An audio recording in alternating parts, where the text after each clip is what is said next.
कल्पना कीजिए कि आपके पास ना एक सुंदर भवन है जिसमें बाहर स्वर्ण प्रतिमाएं लगी हुई हैं। आपके भवन के अंदर एक सुंदर सोने का पलंग है। दरवाजों पर हीरे मोती पन्ने जवाहरात जड़े हुए हैं। हजारों नौकर चाकर आपकी सेवा में हाजिर होने के लिए तत्पर रहते हो। इतना सारा वैभव आपके पास हो और आपके भवन के बाहर एक विशाल हाथी शत्रुंजय नाम का आपकी सवारी के लिए हमेशा ही खड़ा रहता हो।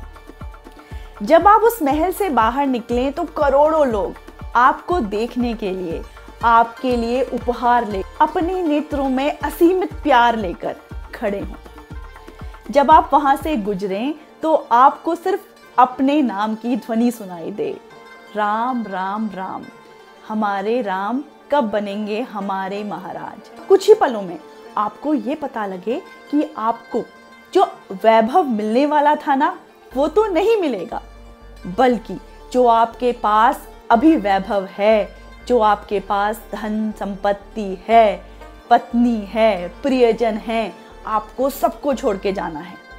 और कोई बिना वाद विवाद किए आप अपने पिता की आज्ञा को हंसते हंसते मान लेते हैं। कि क्या है ना कि हम हमेशा राम जी को भगवान की तरह देखते हैं, तो हम उनकी पीड़ा, उनका दुख कभी महसूस ही नहीं कर पाते।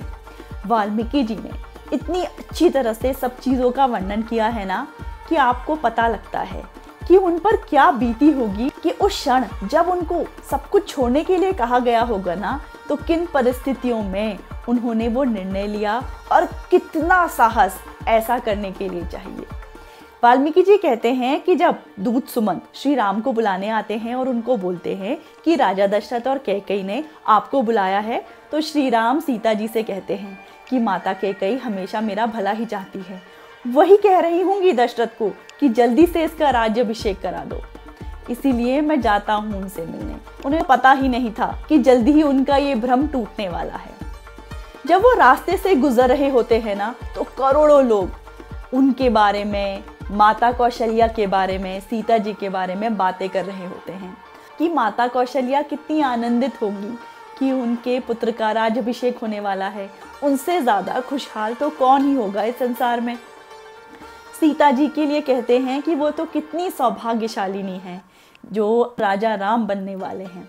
बारे में इतनी सारी प्रशंसा इतने सारे लोगों से सुनने के बाद जब वो वहाँ पहुँचते हैं ना, तो राजा दशरथ के हाव भाव देखकर दुखी हो जाते हैं। तो कैकेयी से पूछने पर उन्हें पता लगता है कि उनको तो वनवास मिल गया। अपने प्रियजनों का दुख देखकर श्री रामचंद्र जी लंबी सांस भरकर अपने मन का विषाद, अपनी इंद्रियों को काबू में रखकर अपने मुख पर बिल्कुल भी शोक दुख चिंता नहीं दिखाते। वो ईश्वर है इसलिए ऐसा नहीं कर पाए, वो ऐसा कर पाए, वो अपने मन को जीत पाए, अपनी इंद्रियों पर काबू रख पाए, इसीलिए तो वो ईश्वर हैं। हमें यह नहीं भूलना चाहिए। अगर आपको वाल्मीकि रामायण से जुड़ी हुई और भी ऐसी गूढ़ बातों को जानना है ना, तो आप मेरे चैनल को सब्सक्राइब कर सकते हैं। Thank you so much for watching. जय श्री राम।